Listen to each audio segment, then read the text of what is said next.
xalif général des Mourides ca Ndar jiite kuréelu ñaar rakk Cheikh Al Khadim. waaw lii ñuy dox dafay aada di tradition buñ dee dëkkmal màggalu Serigne Touba bi ci Ndar màggal googu di siiwal di xamle jëfu Serigne Touba ci le 5 septembre 1895 dina ñëw ci sunu kilifa sunu waajur muy xalif général des Mourides muy Cheikh Mountakha Mbacké yal na fi yàgg te wér ñëw jël si ñaan pour liggéey bi donc tey jii da ngeen dajeel ñu ñëw fii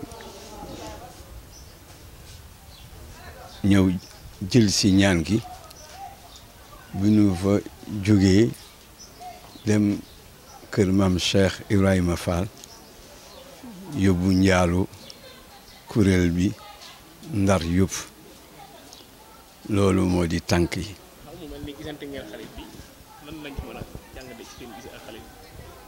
xanaa bëgg rek ñëw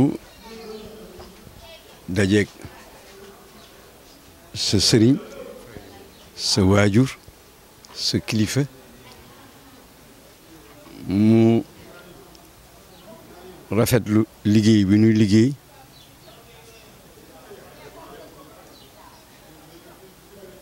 wax nu ay kaddu yu dugg ci xol ngeen dégg kaddu yooyu def naa ni yéen ñii journaliste yéen a ko dàq commentaire ku nekk waaye wax ji mu wax rafetlu liggéey bi rafetlu taxawaay bi rafetlu njàmbaarte bi loolu ku nekk dégg ci yéen te kaddu yooyu ma tudd benn bu nekk ci kaddu yooyu sëñ bi moo ko tudd wax rafetlu liggéey bi wax ni sëñ Mountakha Taqi moo ko yebal mu koy ànd ak ñun ci liggéey bi tool ka fa rafetlu itam ni nu tëralee màggal gi ca tàmbali ba muy ñetti junne ak ñetti téeméer ak fanweer ak ñett kaamil yu ñu jàng def ko addi yonent bi sallallahu alayhi wa sallam ak Cheikh Al Khadim di si ñaan sëñ Mountakha na fi yàgg te wér ñu teg ci kooku ñu tàmbali ko depuis le 22 août teg si le 28 août ñu def concours tajwid bu dajalee daara yëpp ci Ndar suba di ajjuma ñu war tëj concours tajwid boobu joxe neexal jëm ci gone yi dafa dàq jàng alxuraan waaye joxe aussi ay teraanga jëm ci borom daara yi nga xam ne ñoo ànd ak nun saytu mbir moomu waaye daara yëpp jox leen ay keesu kaamil téere pour ñu commencer démarrer ba daara ju nekk bibliothèque nga xam ne duñu bëggoon fii ak ñetti at bibliothèque yooyu mat waaw bu ñu ci jógee loolu ñu def benn conférence boo xam ne dafay jëm ci Serigne Touba ak alxuraan Serigne Gana Messere di ko def ñu salaak sëñ bi wax ko noonu sa ëllëg sa muy samedi aseer ñu def bis boo xam ni ngontu Cheikh Al Khadim la wax si diggante Serigne Touba ak maam Cheikh Ibrahima Fall ak Serigne Touba ak maam Diarra Bousso muy bis bu mag Serigne Abdoulaye Diop Bichi di ko waxtaan bis ba sa topp muy dimanche bis boobu Serigne Touba julli woon foofu ci 10 heures ci palais ba bis boobu nu jagleel ko xasida ni sëñ bi defoon fii woote fa bisu xasida ñun tam nu woote bisu xasida di si ñaan yàlla indi jàmm ci réew mi mbas mi jóge fi ajuma ji itim dinu ñaan noonu jàkk yëpp ñu koy def at mu nekk nu wàcc fa ay kaamil alxuraan ci benn ba fukk lu ci waay man waaw wax noonu sëñ bi itim ni ren feebar bi am ci réew mi ak ñàkk service d'ordre bi ñu ñàkk service d'ordre ci màggal gi moo tax nu wax délégation yi daan ñëw yëpp nu jàngal nu bisu dimanche ja ci suba ku nekk jàngal nu benn kaamil ba foo sa doole yam nga jàngal nu ko def ko addiya Cheikh Al Khadim waaw kooku wax nu ko sëriñ bi leeral ko bu baax ni xam ka ndax ren ndax mbas mi moo tax état bi mënul joxe service d'ordre comme mën ko joxe service d'ordre nag indi nit ñi ñëpp jógee fu nekk te amuñu doole amuñu kattan boobu ci service d'ordre moo tax ñu wax ñëpp nanu muñ benn at rek ndax màggal gi fii ba àddina tukki la ñu muñ at mi ku nekk fa nga nekk sa dëkk nga jàngalu ay kaamilu alxuraan jegle ko Cheikh Al Khadim boo berne itam ñu sant la gërëm la waaye ndar ci ndar moom programme ba fa daan am programme boobu dafa am lépp dara du si wàññeeku te lii ñu wax itam duñu ko def ci ndigalu sëñ Mamor Mbacké ñu wax ko sëñ bi bëgg si lool kontaan ci lool ñaax nu lool ci liggéey boobu waaw xam naa ni li sëñ bi wax yëpp man bi sëñ bi di wax dama dégg daal yéen ko gën xam waaye daal loolu moo doon tey jotaay bi ak sëñ bi mu yaatu lool gis ngeen ñaan bi sëñ bi ñëpp ba mu ñaanal yàgg na lool comme nekk gis ngeen ni ñaan gi beneen ñaan la kon duna ñaan rek sëriñ Mountakha Mbacké sunu kilifa sunu waajur mu yàgg fi lool te wér. Mais merci, hein, je ne l'ai pas dit en wolof, je vais le dire en français, merci à la presse. Nous sommes à Touba dans le cadre d'une visite traditionnelle. Chaque année, à la veille du Magal d'Ido Raka, nous venons voir le khalife général, qui est l'autorité suprême d'Ido Raka, pour recueillir ses prières pour la réussite de l'événement. Donc cette année-ci, on est venu pour ça, mais aussi l'actualité, c'est aussi la disparition du khalife général des Baye Fall. Nous avons l'intention d'aller présenter nos condoléances ici. Nous avons eu la possibilité de dire au marabout de lui étaler le programme que nous avons retenu cette année-ci. Le programme qui a commencé depuis le 22 août par la lecture de 3333 kamil. 3333, c'est 1111 fois 3. Kamil que nous dédions au prophète Mohammed sallallahu ta'ala alayhi wa sallam et à Cheikh Al Khadim, et en sollicitant auprès de Dieu subhanahu wa ta'ala une longue vie pour Cheikh Mohamed Mourtada. Le 28 dernier, nous avons tenu à Saint-Louis un concours de tajwid et de tartil qui a regroupé l'ensemble des daras de Saint-Louis. Un concours qui a été extraordinaire, et les gagnants aujourd'hui, les meilleurs récitateurs sont connus. Et demain, Inch'Allah, à 16h, à la place Abdoulaye Wade, ces gagnants des daras de Saint-Louis viendront, n'est-ce pas, dans une finale, montrer leur talent et leur capacité à tous ceux qui seront là-bas. Après cela, nous ferons des gratifications à leur égard, et nous avons aussi tenu demain, Inch'Allah, si Dieu le veut, d'honorer les enseignants. Après cela, il y a une conférence sur Cheikh Ahmadou Bamba et le Coran, extrêmement important. Vous savez, les liens entre Cheikh Al Khadim et le Coran, et cette conférence sera tenue par Gana Messere. Demain, donc dans l'après-midi, à la place Abdoulaye Wade.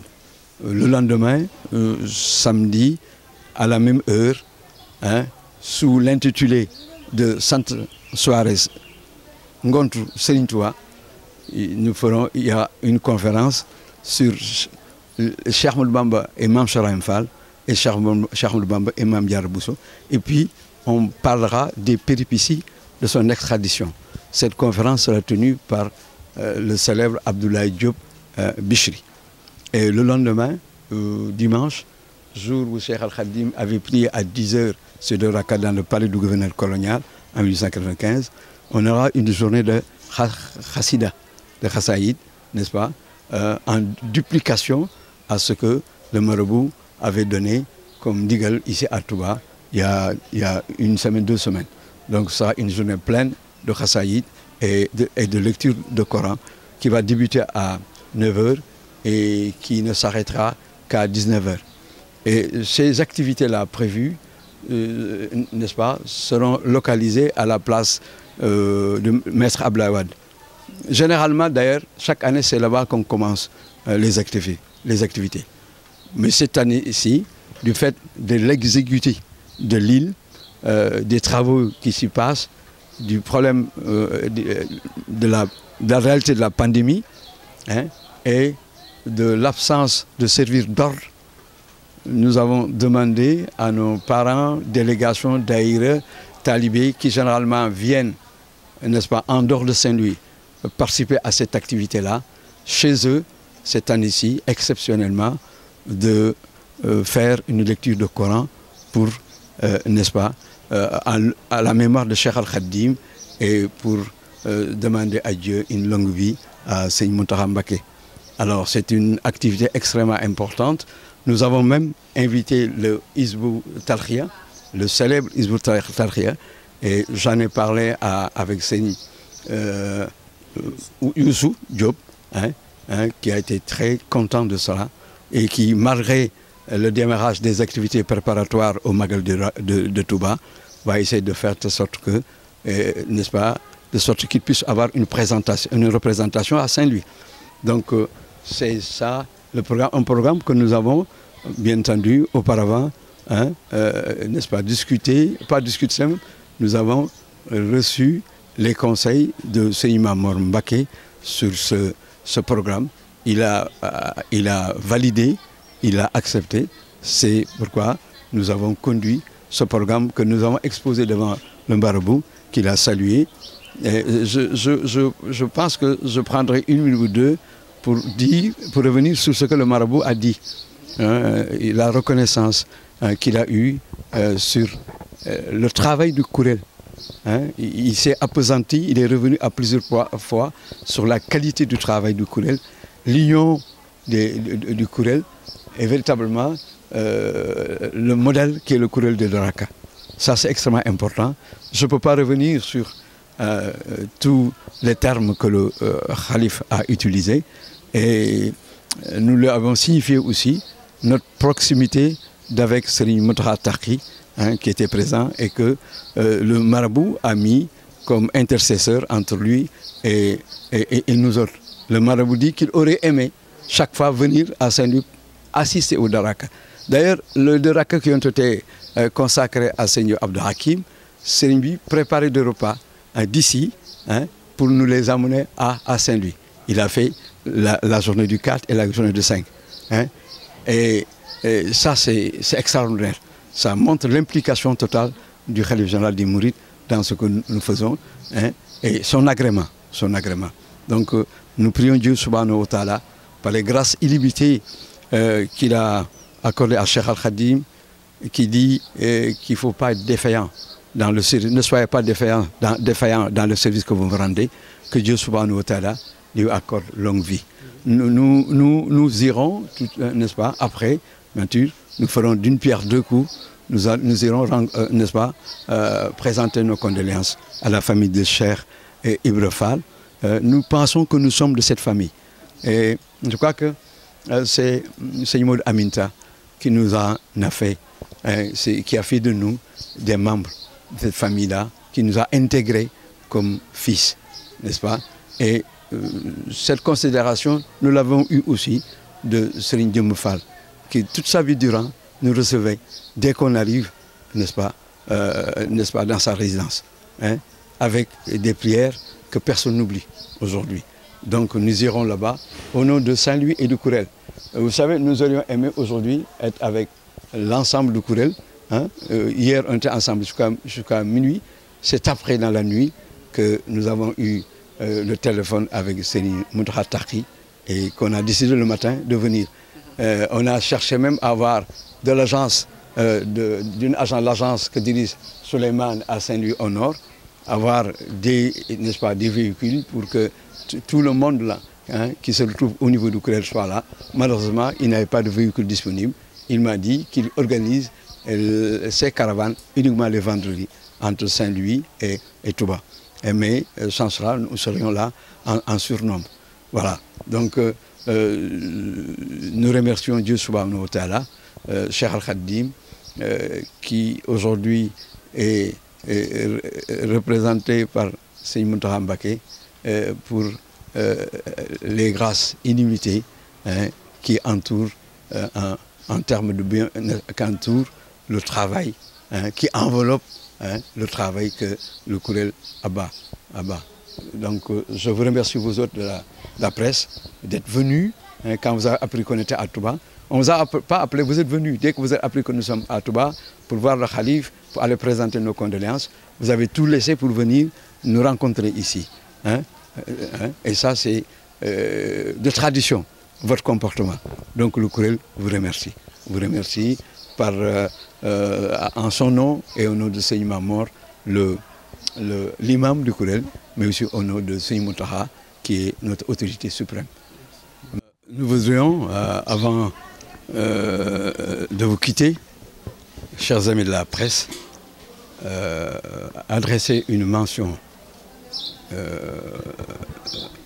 spéciale aux autorités de Saint-Louis qui font corps avec nous.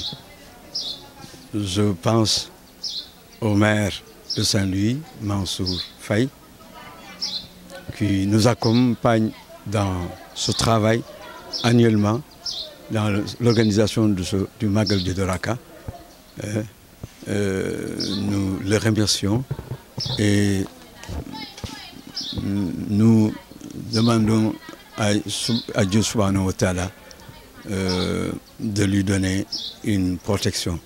Nous remercions en même temps aussi le gouverneur qui n'est-ce pas, nous a exprimé sa disponibilité à vouloir œuvrer avec nous, travailler dans le cadre de Raka, comme il le faisait quand il était là, préfet.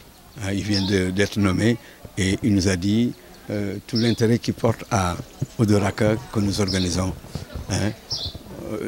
Nous remercions aussi l'ensemble des sections du Kourel de Raka de Saint-Louis. Nous avons de braves femmes qui travaillent avec nous au niveau du Kourel. Ils sont répartis, n'est-ce pas, sur les différents quartiers de Saint-Louis. D'accord. Qui croient en Cheikh Al-Khadim, qui ne se fatiguent jamais, n'est-ce pas, qui assurent tout ce qui est restauration au niveau du Magal et qui viennent, n'est-ce pas, marquer de leur présence toutes les organisations que nous faisons dans le cadre de cette activité de ce Magal-là. Nous les remercions chaudement, nous pensons à eux. Et nous demandons à Dieu subhanahu wa ta'ala que les prières que nous avons entendues tantôt du Khalife général des Mourides arrivent jusqu'à elles et à leur famille. Voilà. Nous pensons aussi à toutes les confréries qui sont présentes à Saint-Louis et qui chaque année nous montrent véritablement qu'ils sont en amitié dans le travail que nous faisons avec nous et qui viennent assister à l'ensemble de nos activités. Nous les remercions.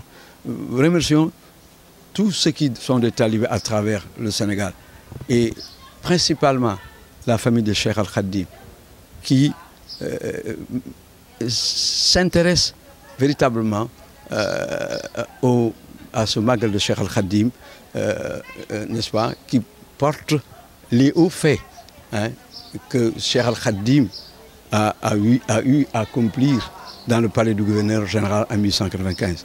Nous sentons derrière nous l'ensemble de la famille de Cheikh Al-Khadim. Donc c'est ici l'occasion de les remercier pour leur soutien et pour leur prière. Enfin, nous remercions tous ceux qui sont sénégalais ou tous ceux qui sont sénégalais au Sénégal ou en dehors du Sénégal qui portent une attention particulière à ce Magal de Raka. Merci beaucoup.